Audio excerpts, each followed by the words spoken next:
Hello everyone and welcome back to a brand new episode of your favourite Formula 1 podcast that still, even in this day and age, cares about the racing. Yes, we've got to get that in there as early as we can. I'm joined by Jamie183. How are we doing, mate? I'm very good. I've just been researching what Nico Hülkenberg had for breakfast. Was it interesting? No. I was saying I'm going to look up his address and go find out. Absolutely not. Do not do that. I'm good, and I'm also in a hat for the first time in 109 episodes because it's 8 a.m. and I just woke up. Yeah, so. It is very, very early in the morning here in the UK this week. Jamie is going to watch the pinnacle of English football, or so I've been told. Who are you going to watch later? I'm not. It's a concert I'm going to tonight. It's not even a football match. Oh, I thought you were watching Huddersfield. Nah, or something. that was last week. I went to Burnley, so. Nice. That was good. But in our, I wouldn't say rushed decision to get a podcast out early this morning, we've decided we're going to be starting a mini-series inside KnowingWheel. Yes, this time out, we're going to be starting a Formula 1 Iceberg. Now, this is just one that Jamie has found on Twitter, but we kind of thought it gives us a good mini-series to do over the course of 2023 when we've got random break weeks with nothing else to really talk about. So in this episode, we're going to be going through the top of the iceberg. And then, like I said, every week we've got sort of a break week where there's not much to discuss. We'll jump down a tier. So this is probably going to take us a lot of the year. But to be honest, I think we're both kind of quite looking forward to this, aren't we? Yeah, because my favourite part of this podcast is just bringing up random stuff that no one else knows about. So, to be fair, the top tier is, a lot of it is fairly well known to people who've been watching the sport a long time. But if you're new to the sport, then of course a lot of it won't be. But then as we get lower and lower, it's just more and more obscure.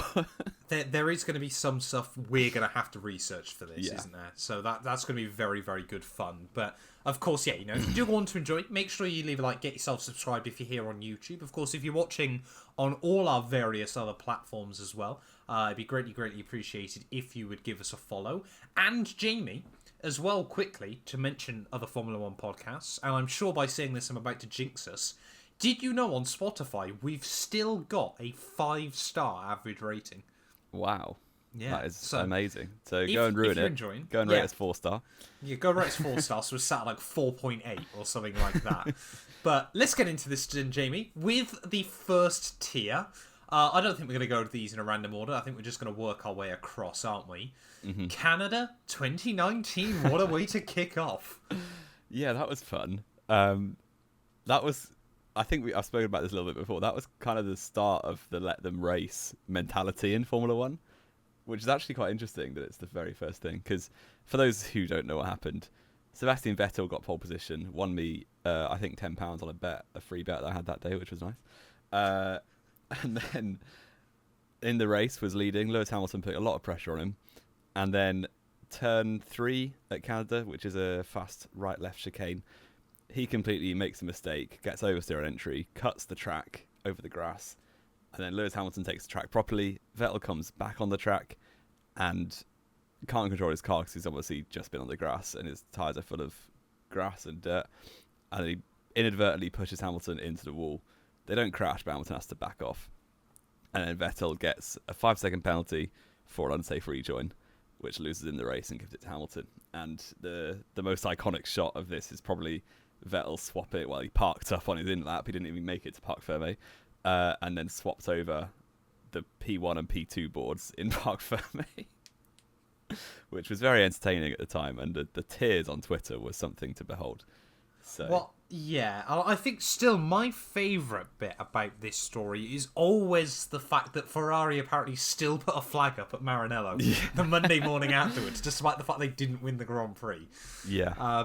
This one was, it's the start of the iceberg, so I think we all know a fair bit about it. Of course, quite an iconic moment for Sebastian Vettel. It was kind of, he went through his bad boy era early on in his career, and this was like a return to classic Seb. Of course, would have been his penultimate Formula 1 race victory had he won it, and would have been the end to Mercedes' absolute run of dominance at the start of the 2019 campaign. Do we think it was a fair penalty, though, Jamie? Is the real question. This is where we get controversial. I think, yeah. I think 5 seconds was completely fair. Yeah, I think it was a little like it was harsh on set because obviously he didn't mean to push Hamilton into the wall. But what you do is you don't go off, and then you don't push Hamilton into the wall. So I see what people are meaning, like what else can you do? But the alternative is don't make the mistake in the first place. So exactly. I think it was a completely fair penalty. Or, on the other hand, Seb should have just let him by and re-overtaken him. Yeah, because the Ferrari engine was on a different gravy that year. So well, a bit later on in the year, which we'll talk about in a bit. Yeah, actually, I didn't see it on the list.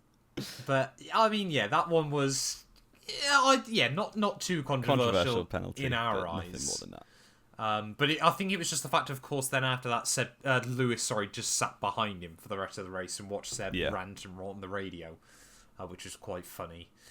Rich Energy, Jamie. Oh, this is a throwback, isn't it? Rich Energy. We still don't really know what's going on with this company. Of course, famous for sponsoring Haas during the 2019 Formula One season, despite they were on the car to the end of the year, though, weren't they? Still, I don't think so.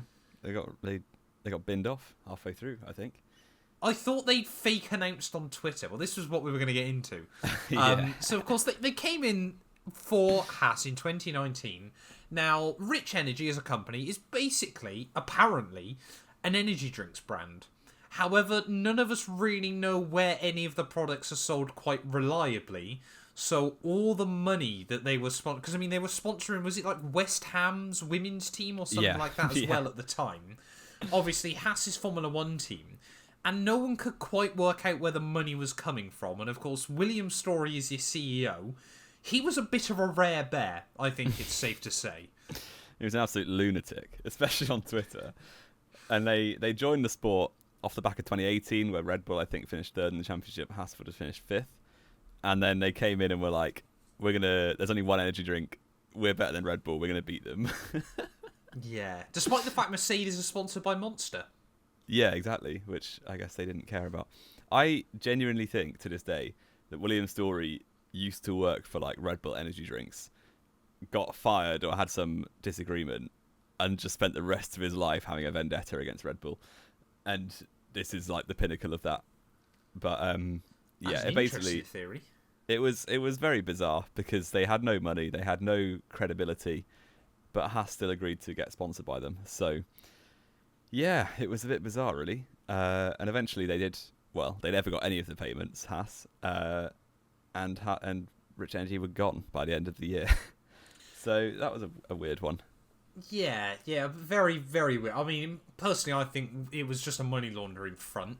I mean, some of the tweets we got were incredible, weren't they? I think it was halfway through the French Grand Prix. The Rich Energy account tweeted out that they were no longer sponsoring Haas, which was weird because they hadn't paid him anyway.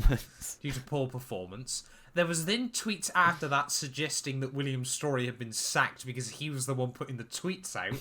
And then someone just as outrageous was now running their Twitter account. And even to this day, they still occasionally tweet out stuff, don't they? Yeah. And I think the whole thing kind of crescendo, wasn't it? When then they got sued by a random bike company based out of like Norwich or something. It was just so weird. So I mean, we could do a whole podcast on Rich Energy, let's be fair. Yeah. Absolutely outrageous. And we both drove that car in AOR one season. Did we win a Constructors' Championship with it? No, we didn't. Oh, I thought we did. Probably my fault. Probably. I outscored you that year, yeah. 2021 Belgian Grand Prix, Jamie. We've actually already done a podcast on this. We have. So we don't really need to talk about this. We've done 50 minutes or so talking about this. But yeah, they were just desperate to get the race done, weren't they? This is a race that was... Well, get the race official. Get the race official, yeah. So it was obviously the wet Sunday absolute washout, and never got good enough to start the race, in my opinion. So instead of starting the race, they just did a few laps behind a safety car, red flagged it and called it there, and gave everyone their qualifying positions. Must be mentioned as well, it wasn't everyone's qualifying positions, was it? Because not quite. Checo Perez binned it, didn't he? On the way to the grid. On the out lap. On the reconnaissance lap even. And of course, what we... P10. Well, he could have won that Grand Prix and he not stacked it in qualifying. Let's also not forget, Jamie, as well, in this one. Not only did they run 3 laps behind the safety car to make the race official, it took them 4 hours to do that. Yeah. And Nikita Mazepin got fastest lap. Yeah, he did. I didn't watch much of the race, thankfully. I think I kept There switching wasn't over to much to watch. whatever football was on at the time. I just kept watching. But yeah, it was a bit of a farce. I feel very bad for the fans who were there because, of course, they just got soaked and didn't see anything, and then didn't get their money back really because it was an official race technically. So it was a shame, but it got Max Verstappen 5 points over Lewis Hamilton because Hamilton couldn't out-qualify Russell and Williams. So we move. Yeah, okay. I mean, that sets us up nicely for one in just a minute. But quickly, we'll sort of split up the 2021 controversy. Let's go back to Flexi Wings then, Jamie. Talk me through this one. Yeah, this is back in 2010. We had a big 3-way fight, especially early in the season. The cars are actually quite well matched between Red Bull, Ferrari, and McLaren. But Red Bull, started making steps mid-season, and by the end, they quite clearly had the fastest car. And a lot of the controversy this year was around flexible wings, which, of course, was not allowed. They had to be rigid, as they do now. But there were basically a few occasions, especially I think Bahrain, in the new layout, which was very bumpy in 2010, the endurance layout. Other teams saw sparks from the end of Red Bull's front wings, and they had skid plates on that were worn out. So clearly they had been rubbing against the ground, which I think they're meant to be something like 85 millimeters above the ground, which they clearly are not. So it basically meant that everyone was saying their wings were flexible, and actually so much so that McLaren, Martin Whitmarsh, had said to the FIA that we're bringing our own flexible wing, which immediately got outlawed. So they couldn't bring their flexible wing, and then Red Bull were kind of like investigated, I guess, for having a flexible wing, but they maintain that, and they never got found to have a flexible wing, and they never lost performance. So it was just some Adrian Newey magic, I think. Yeah, and I mean, we don't actually know 100% because it doesn't say 2010 there, but it could also be relating to the 2021 controversy, couldn't it? Between both Red Bull and Mercedes, apparently, with like the rear of the cars squatting. Yeah. Which obviously was then creating flexibility in the wings. Or, of course, Max Verstappen touching Lewis Hamilton's rear wing in Brazil. Yes, yeah. Which segues us nicely, doesn't it, into the 2021 Abu Dhabi Grand Prix. Which, as a controversy goes, of course, is probably a lot bigger, but this is an F1 Iceberg, so it's just about how well known it is. Yes. But I mean, we've spoke about this to no ends, of course, on the podcast. 5 laps to go, the Abu Dhabi Grand Prix. Nicholas Latifi bins it. Safety car comes out. They don't follow procedure correctly because they didn't want Lewis Hamilton winning the world championship. It's a pretty good roundup, isn't it? They didn't follow procedure properly because the entire world was watching the sport and they wanted a climax. It didn't matter who was winning. I think it did. Do you right, I'm going to ask you a question then, Jamie. Do you honestly believe if Max had been first and Lewis had been second, they would have ran that race the same way they did? I think so, genuinely, yeah. Okay, they just didn't. The whole world. There's probably like 1 billion people. Maybe not that many. There were like hundreds of millions of people watching. There's no way they were letting that race finish on the safety car, regardless who was going to win. I don't think they wanted to finish it behind safety car as well. That I completely agree with. But I do also think Formula One were desperate to finally try and knock Mercedes and Hamilton off the perch at the top. And that's gone well for them, hasn't it? Yeah, they could have just waited another 3 months and it would have been done for them anyway. But yeah, we spoke to that one to no ends on the channel. 2021's podcast. We've probably spoken about it at least 4 or 5 times since then as well. Oh, at least. It gets mentioned every other week. Yeah. Ferrari's veto. Jamie, this one goes back, doesn't it? You can talk. I actually don't know about this one, so you can do this one. Well, this is obviously just the fact for a very, very long time, of course, in so many instances, how Ferrari, it's always been felt, have been able to veto decisions in the sport. Now, probably one of the best examples of this, and I mean, we'll mention it in a minute, is the 2005 US Grand Prix. Basically, the way in Formula One works with a lot of rules, of course, is that every team has to agree on certain things, and Ferrari are often the one team that disagrees with stuff if it gives them an advantage, and because it's still felt to this day that Ferrari are in bed with the FIA more than anyone else, that they kind of are able to have much more power over decisions than any other team. Yeah, and especially when it was like the super team of Brawn, Todd, and Schumacher, they definitely had a lot of influence over the sport. Yeah, I mean, there's quite a lot of examples of this. Obviously, like we said, not Suzuka, 2005 US Grand Prix. Whether they were going to put a temporary chicane in that weekend, anything like that. The tyre changes at the end of 2003 that I'm probably on here somewhere else, I would have thought. Yeah. A bit further down. In 2 months' time or something. Well, yeah, we will. But yeah, just so many Ferrari controversies over the years. And of course, I mean, this one as well is actually later on in this podcast, is the 2019 engine. Yes. Yeah. And they can get away with quite a lot more than most teams, Ferrari. Yes, when it comes to the exactly. Renault's brake bias. I think we know a fair bit about this one, don't we, Jamie? You can talk us through this. This was very amusing. It was basically, it was kind of like active brake bias. So it was Japanese Grand Prix 2019. Someone inside Renault has whistleblown to a Haas engineer that Renault have been using this brake bias that changes automatically as you go around the lap, which I think is quite innovative, really, but is also illegal. So there's that. Basically meant that for Daniel Ricciardo and Nico Hülkenberg, they were having effectively a driver aid, basically changing the brake bias for them, which they can do themselves. The driver can change the brake bias in the car like you can in the F1 game. But they weren't. They had an automated system for it, which technically classified it as a driver aid. So both of them were disqualified from this race. Then Renault appealed it on the basis that they'd been doing this for 5 years. Which is never a good appeal. That's like robbing a bank. And then when you go to court because you got arrested doing it, you go, well, I did all these other robberies and you didn't arrest me. Yeah, so it's very bizarre. It was at the time when there were lots of rumours about Renault's involvement in the sport. So it kind of felt like they were trying to get out, to be honest. But they didn't. Obviously, they became Alpine and stayed a year later. But yeah, it was a bizarre time. Renault are just a bit weird, aren't they? Yeah, I mean, it's one of those things where, I mean, looking at it and looking at the rule book, even we could tell you that seemed illegal.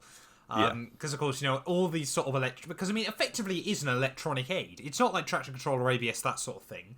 But it is still an electronic aid because, of course, it was changing the brake bias automatically for you. But, yeah, the fact that Renault's evidence for defence was, well, we've been doing this since we weren't even Renault, since they were Lotus back in the day, was probably a bold choice. But as Jamie said, there was all this speculation at the time as to whether Renault were trying to look for a way out of the sport. So, and a way out definitely would have been get ourselves disqualified from F1 history. Pretty much, yeah. Which always makes me laugh, the fact that Renault could have been banned from 5 years of Formula 1, but Crashgate, which I'm sure is somewhere on this, isn't. Racing Point's brake ducts, though. This was 2021, wasn't it, Jamie? 2020. 2020, sorry, yes, of course. Racing Point had already caused a bit of controversy heading into the 2020 season when it was quite clear that their car was just last year's Mercedes re-stickered. Of course, most of that wasn't actually deemed to be illegal because effectively, I mean, it was lovingly known as the tracing point, wasn't it, that year? But what was deemed illegal was, of course, Racing Point, a lot of teams do this anyway, has to do it with Ferrari parts. They pretty much take as many Mercedes parts as they possibly can. It's within the rules. It's completely fair. It helps some of the smaller teams stay closer to the bigger teams. But what Racing Point had done, which was found to be illegal, was whether they got the information directly from Mercedes or whether they just copied it from them. They did have near enough identical brake ducts, which they'd got the blueprints from somewhere, hadn't they? They basically... Yes. Like, they had made their own brake ducts, but the design was done by Mercedes. And the brake ducts that year were not a listed part, so you couldn't take the part from a bigger team or any team.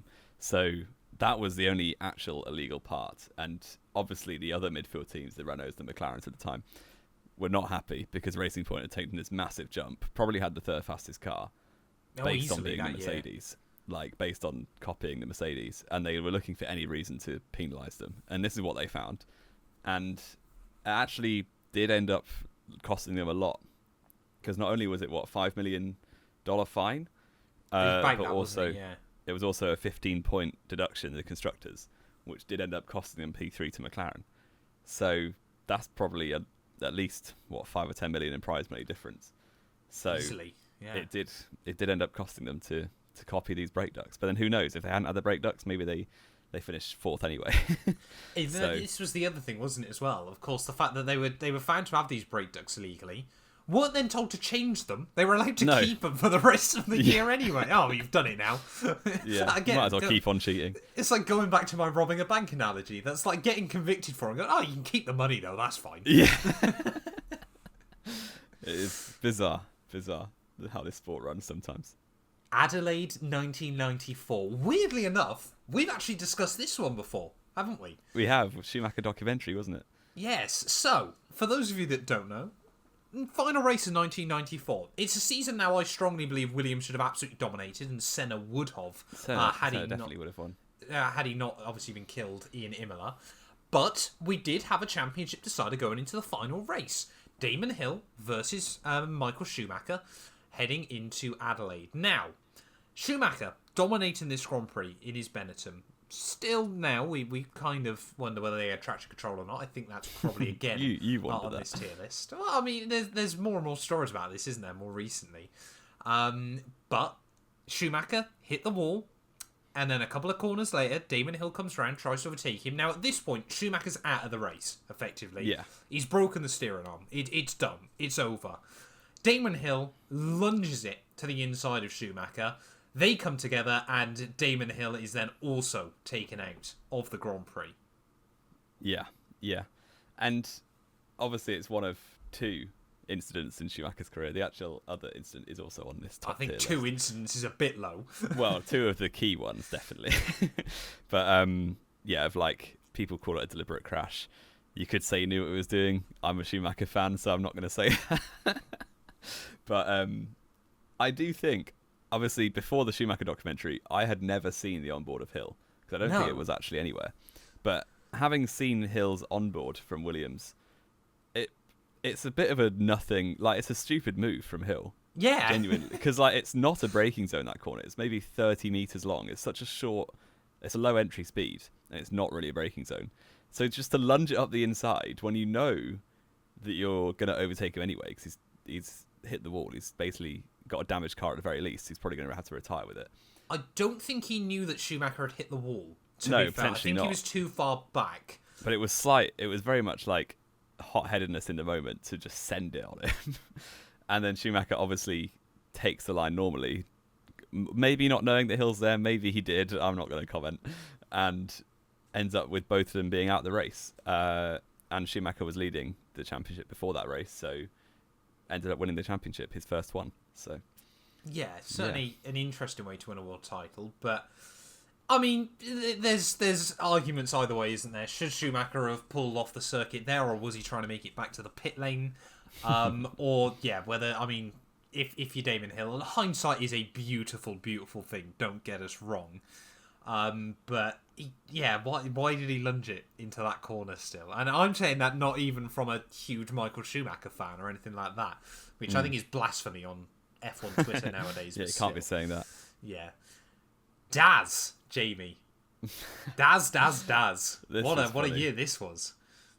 That was very funny, because going into, I mean, it's 2020, pre-season. We've had the whole of 2019 where towards the end, you kind of had Charles Leclerc, Max Verstappen making strides towards the Mercedes duo of Hamilton and Bottas. So everyone was hyping up 2020 to be this huge, like, title fight. We're going to get these two young drivers coming against Hamilton. Like, it's going to be really, really close. We get to the first day of testing in Barcelona, and Hamilton's steering wheel is moving backwards and forwards. And suddenly everyone's like, oh, well, that's it then. That's the season done. And it turned out to be very true. Helped, of course, by the fact that Mercedes had dominated an absolute track weapon as well. Yeah. So I think Mercedes' big weakness was tyre warm-up in 2019. And this DAS basically changed the camber levels of the front tyres to allow for, like, having the tyres straighter is better for warm-up uniformly. But then when you're actually racing, you want them towed in. So it allowed them to warm up the tyres very effectively and then turn it back to how you want it for a race, which was just genius, to be fair, but did get outlawed immediately, although after the season was over, so it was too late for 2020.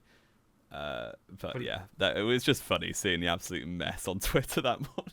It just Hamilton rocks up down the Barcelona straight and suddenly you're just pulling your steering wheel backwards and forwards. You can see the front wheels wiggling. Was quite funny. I mean, the whole debate, wasn't it, was whether it was a movable aero device, wasn't it? Yeah, safe, wasn't it? Safety.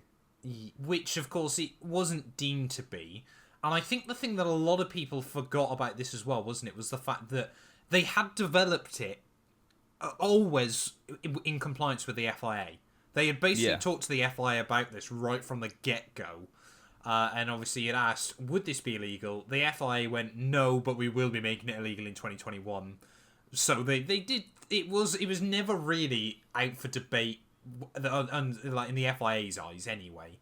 But of course it just meant that everyone knew it was going to be outlawed for 2021, so there was no real point in any of the teams developing it. Yeah. But it was absolutely wild and, of course, very, very innovative as well. I mean, absolutely. It was one of the, at least for the next few years, wasn't it? It was one of the weirdest sort of little concepts we've ever seen in Formula One. Yeah. Suzuka 1989 and Suzuka 1990. I feel like as the resident Senna fan, you can take these. Well, I think that there's often some information that's forgot about this, though, isn't there? So, we come into Suzuka in the 1989 season. Senna and Prost, it's the height of their warfare between the duo. Of course, Senna had absolutely dominated not absolutely dominated. The team had absolutely dominated 1988, but Senna won the World Championship. A little bit, helped by the weird drop round rules and things like that. But either way, he'd won the world title. He won more races. 1989, Prost had given him a lot better of a run for his money. So they come into the final race with it all still to play for.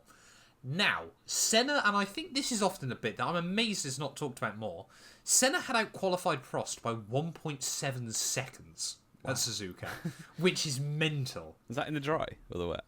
I think this was in the dry. What? However, Prost had completely set up his car for the Grand Prix. And now, of course, nowadays, that is unheard of because just data's so much better and things like that. And cars are just much better in race and qualifying trim that you just wouldn't out-qualify by 1.7 seconds. But, and this is where I think things often get a bit confused, Senna then had to start the car on the dirty side of the track. This hadn't actually changed for that weekend. This had been the same beforehand. So we got a terrible start, spent most of the race trying to close back up to Prost, and then I think it was on lap 47 of 53, they came together at the Casio Triangle. Now, my still belief is Prost saw him going to the inside and just turned in on him. I don't know where Prost was not trying going to go. for the apex, was he? Prost was trying to take the Nicolas Latifi line from 2022. Yeah. They come together. Prost thinks he's out of the Grand Prix. Apparently his car wasn't actually damaged. He could have continued. But he thought like he'd ruined the suspension or something, so gave up. Senna was then given a bump start, went through the fake chicane, went back on, won the Grand Prix. And then Jean Balestre, who, bless his heart, he was French. There's no arguing against it, he was French. That's a fact. It was very much he wanted Prost to win. So basically the penalty was given on the fact that Senna, it was believed, should have turned around at that chicane, gone backwards on the track, heading towards other cars that, bearing in mind, into the Casio Triangles are still doing about 170 miles an hour, and then gone back onto the circuit as normal. That's BS. Balestre just wanted Prost to win the world title. So 1990, when they came back to Suzuka again, Senna just had to make sure that Prost didn't outfinish him. So he made sure he didn't and took him off at turn 1. Yes, and it's very well documented. This 2 years. If you haven't seen the Senna documentary, would highly recommend, because you kind of get an inside look at all of the controversy from the perspective of Senna. It kind of does Prost a bit dirty, but you know what? It does, but I think the sport at the time was also quite against Senna anyway. Yeah. So it was a bizarre time for the sport. Probably, one of the most, definitely probably the best rivalry of all time, I would say. Yes, yeah. Especially within a team. In 89 at least. Yeah, I mean, this one had it all, didn't it? I think it's safe to say. But yeah, I mean, I think I would argue this is probably the most corrupt championship loss. I would say 89. this or Abu Dhabi. 89 is definitely more corrupt 89, because they chose a winner. They did in 2021. But yeah, I think it's this one, or I mean, this was Abu Dhabi 2021 before Abu Dhabi 2021. But yeah, obviously Senna, they ended up a 3-time world champion. Prost ended up a 4-time world champion. Would we be looking on the record books differently? Could a lot of other things changed had these incidents not occurred? We will never know. Speaking of another one that changed a lot of things, Jerez 1997, Jamie. This was Schumacher's second attempt at winning a world championship by making sure neither driver finished. 1997, going to the last race, you've got Villeneuve. I think they were level on points with Schumacher. Schumacher was one ahead, I think, or he was ahead on. Yeah, he was very ahead by a very small amount, and Schumacher was leading the race. You got the two Williams of Villeneuve and was it Frentzen, the other one? Yep. Hill. Frentzen. Yeah, Frentzen behind. They've all qualified .000 in qualifying as well, which is very bizarre. Villeneuve, Schumacher, and Frentzen, so it's a tie for pole position. The only three-way tie we've ever had in the sport.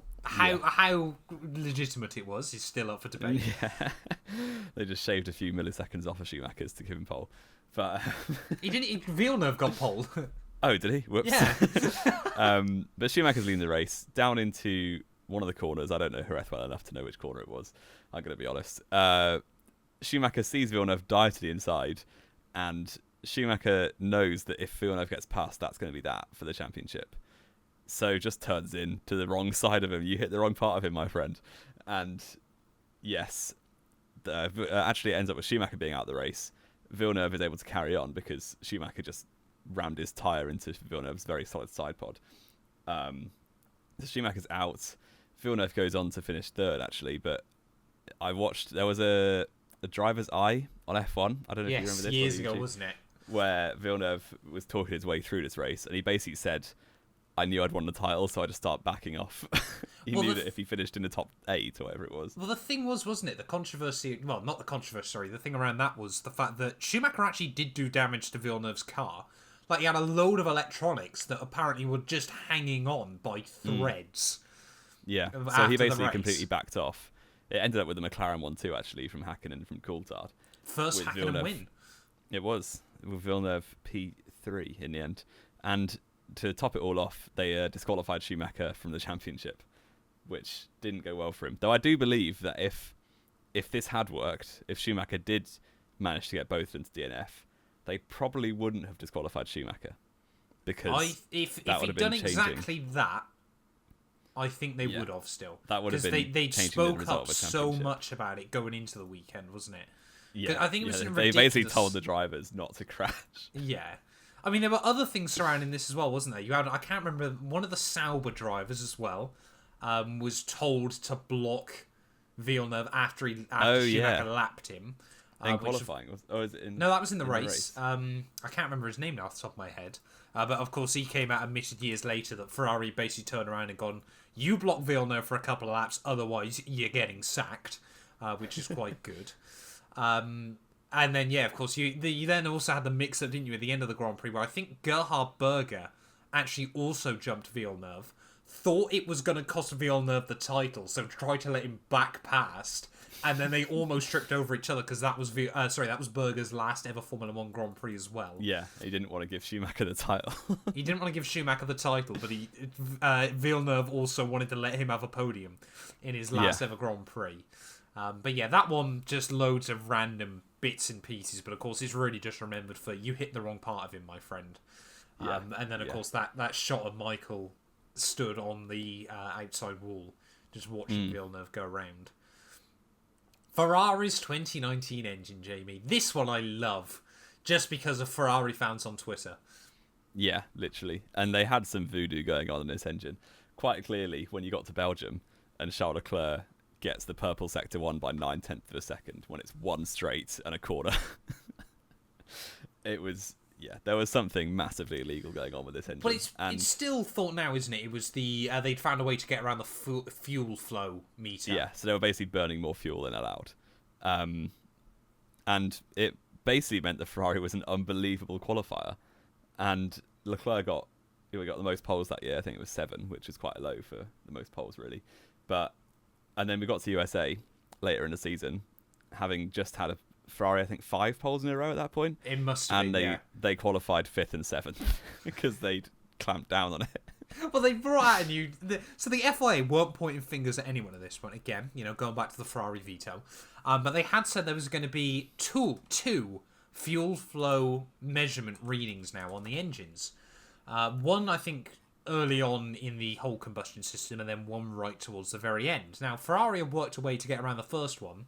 Of course, saw the second one, and it was impossible to get around. They basically thought, oh shit, we're screwed. And this, I think, is where, when Ferrari fans go on about, oh, well, it's not fair, Mercedes are never told off for their dodgy engines. Because they do it properly. All this, that, and the other. Mercedes keep that performance consistent over the course of a year. Ferrari rock up. They get, 2 poles in the first half of the year by tiny margins. They had a good car down the straights anyway, yes, but not by a second in one sector at Spa. They rock up, absolutely dominate 3 Grand Prix, give Seb his last ever win, even though Charles Leclerc should have won that Grand Prix anyway. And then the FIA bring out a new technical directive, and suddenly their engine's awful again. How do people not understand this? Their car could never go around corners that year. So no. It was just being carried by the straight. I mean, it was basically a dragster, wasn't it? Yeah. And I mean, that US Grand Prix was even better by the fact, of course, that then Seb managed to destroy the car in the weirdest way possible. Was the rear suspension made of spaghetti? We never quite know. Yeah, weird times in 2019. And, moving on to Mercedes wheel rims, which...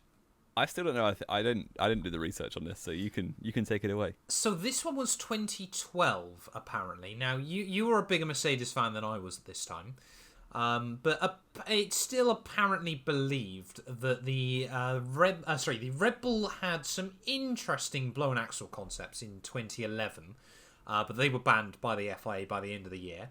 Mercedes came into 2012 with these new, very, very innovative wheel rims. Then it was deemed to be, I think it was a movable aerodynamic device again. So a bit of a weird one, but obviously, like we said, this is meant to be quite a common one. But yeah, basically they had these weird spokes on the wheels. I'm not an aerodynamicist, I'm afraid. But yeah, it was thought that they were an active movable aero device. That was the same time as their double DRS as well, wasn't it? Which yes, was also illegal, but it did give Rosberg's first race win. So it take it. Shanghai. And Should've Schumacher, fake pole. And real podium in Valencia. Yes, yeah. I had... Because, Schumacher's retirement from that Shanghai race was Martin Brundle. I haven't been this disappointed since I watched Shrek 2. Yeah. Which is because it would have been a 1-2 for Mercedes. Infamy. Yeah, and I think this was really the start, wasn't it, of Mercedes now actually... Because obviously 2010, 2011, they were a decent midfield team, but I don't think they realised how much money they needed to put in to make this investment worthwhile. 2012 was when they started pushing the envelope a bit more, started playing the politics a lot more against the other teams. So really, the Mercedes wheel rims was, I'd argue, part of their origin story. Back in the sport, of course. 2005 US Grand Prix, Jamie. Where do we begin with this one? Yeah, that's quite a well documented one, I feel. If you've seen any screenshots of it, you'll just know there were 6 cars on the grid out of 24.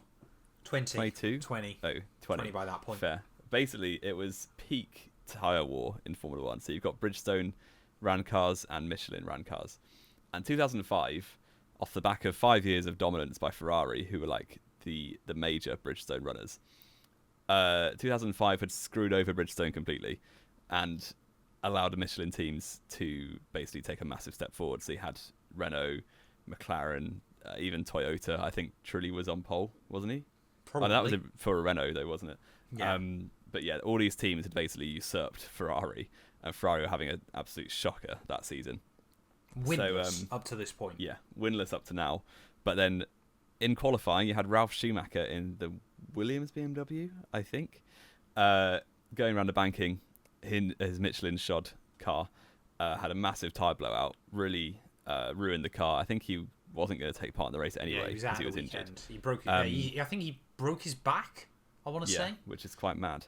But even so, this obviously gave Michelin a massive headache because there's no guarantee that their cars are capable of running. Because basically it was a resurfaced track with like diamond infused tarmac. It was diamond cut to suit diamond IndyCar. cut. Sorry, yeah, which ruined the Michelin tires. Well, this was the thing, of course, because Bridgestone knew about this. Because obviously Firestone, who were one of Bridgestone's subsidiaries, ran the IndyCar. So they had all the data ready for this weekend. Didn't give it to Michelin. No, why would they? Then why would they? Yeah. So basically, it carried on, and you had the Saturday night, because obviously the qualifying was only on a Saturday. Saturday night, you had a massive fallout between everyone in the FIA's offices, and they wanted to put in a temporary chicane, which Ferrari vetoed, as we mentioned earlier. They had the power to do that, and they also came up with the idea of like the Michelin teams just going through the pit lane every lap. But obviously that would have just ruined the race anyway, because you would have had effectively a 2-tier race regardless. Ended up with no resolution. Even on the formation lap, David Coulthard in the Red Bull was still trying to negotiate and be like, how about we just start, basically. And it ended up with all the cars running Michelin tyres, pulling into the pit lane, including the pole sitter and championship leader, championship second place man at the time. Everyone pulled into the pits on Michelin tyres and just didn't take part in the race, which left the two Ferraris, who qualified 4th and 6th. You had the two Jordans and the two Minardis. Yeah. And it gave Thiago Monteiro his first and only podium finish. Portugal's only podium finish. Yeah.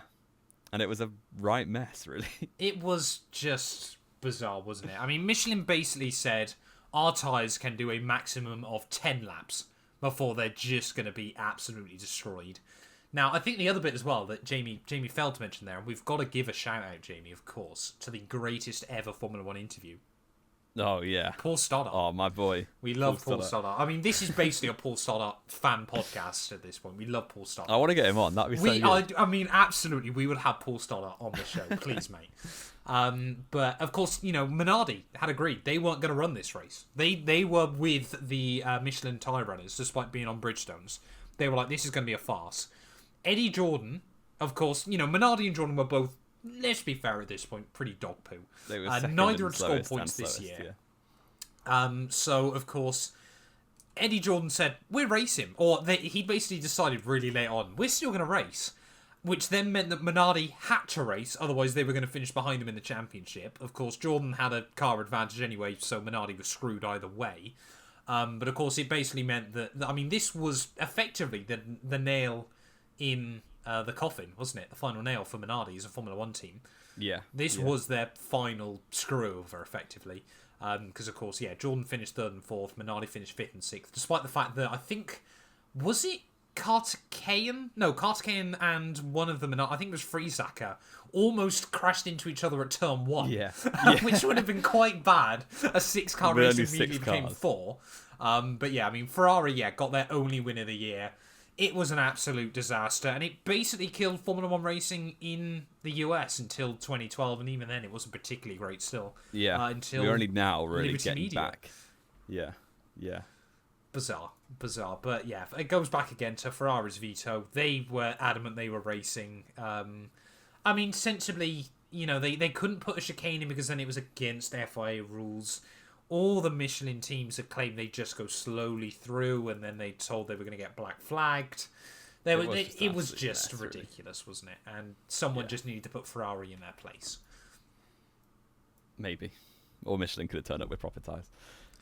Haas floor, Jamie. Haas floor. This is another kind of interesting just disqualification, really, because Renault this time, I think it was 2018, if I remember rightly. Yes. 2018, Haas and Renault were in a really big battle for P4 in the championship in the constructors, and every little point matters because obviously back in those days the top 6 positions were already on lockdown, and that's one of the Red Bulls DNF'd. So which you were basically fighting for 6th place or 7th place every week. Grosjean did finish 6th in Italy in 2018. And at that point, Renault decided to play their trump card that they knew that Haas had an illegal flaw. But this is round, I don't know, 14, 15 or so? It's late in the season. And Renault have known they've had this illegal flaw for a very long time, but chose not to alert the FIA until it cost Haas a lot of points. So that's what they did. It was very sneaky. But again, they disqualified Grosjean.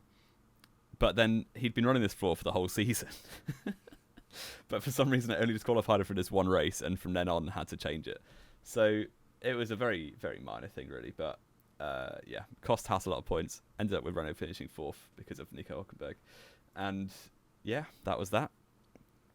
Yeah, a bit of a smaller one after some of the huge championship and era-defining ones that we've just had.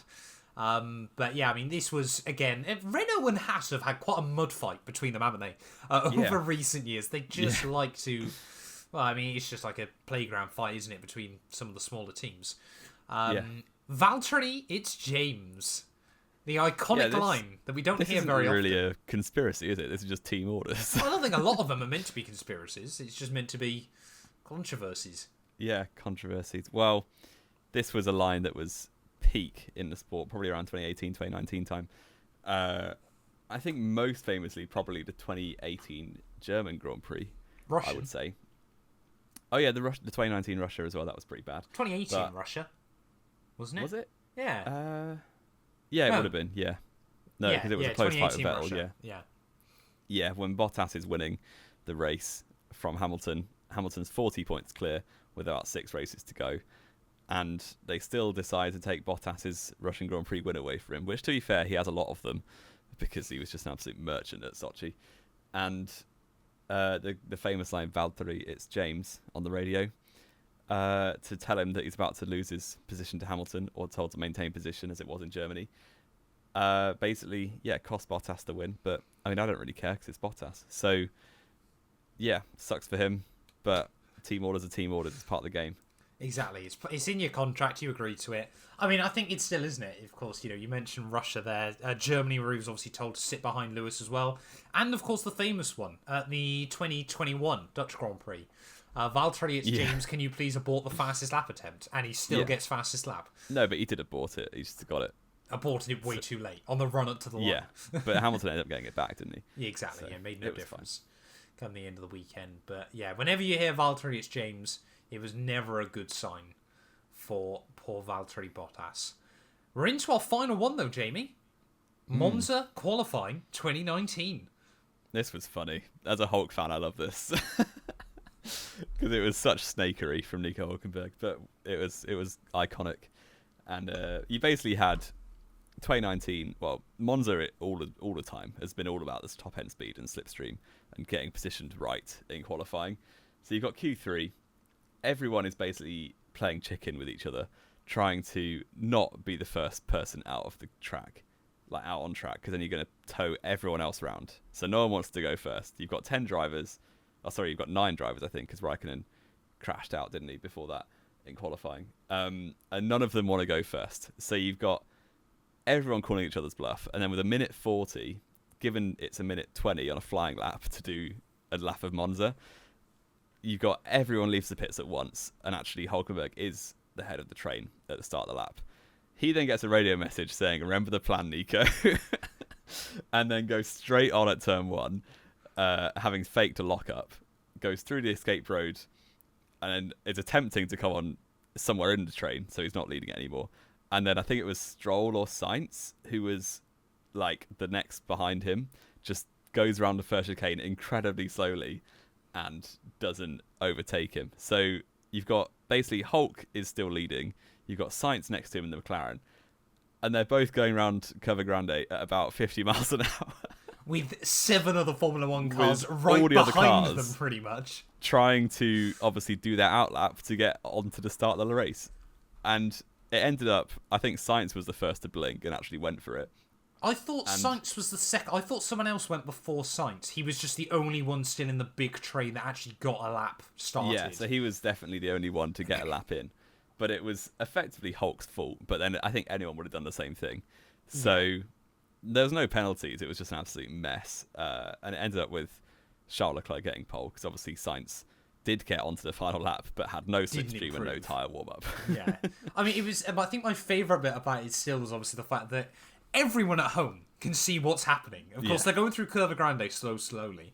Pretty much at this point, half the cars can't get a lap started and we're at turn 3. And then, of course, we get round to probably the Lesmos, isn't it? And it's suddenly like everything we've realised for the last 30 seconds, all the F1 teams suddenly go, oh, poo, we haven't got time. Yeah. So then everyone panics and goes for it, and no one makes it anyway. This is like the most anticlimactic end. You could see it happening a mile away. It's just hilarious, absolutely hilarious. And I mean, we almost got the same thing, didn't we, in 2020? But luckily it didn't repeat itself. But yeah, bring back one-run qualifying, everyone goes out individually. I think this was the greatest advocate, wasn't it? I wonder if that's on here, because there was actually a video F1 put out literally yesterday as we record this, of like top qualifying 10 controversies in qualifying. Yes. And the ordering, I hope it's in it. We'll talk about it later. But the 2005 British Grand Prix, that's a good one. Go look at it. Yes, yeah. Well worth a watch. Well worth a watch. I think, though, Jamie, that is everything then for Tier 1 of the Formula 1 podcast, Formula 1 Controversy Iceberg list. Thank you all so much for listening. Let us know whether, this is a bit of a different style podcast to what we've done in the past. But, something very, very Let us know if you learnt anything. Yeah. I mean, we've probably waffled on a lot about random bits and pieces. Give us a follow on all the various social media as well. Thank you all so much for listening, and we will be back next week then. I mean, this should have been the Chinese Grand Prix review show, but we will be back next week with the Azerbaijan preview. But to be honest, I'm now quite looking forward to going into the second tier of this at some point in the future. We don't know when, but it will happen.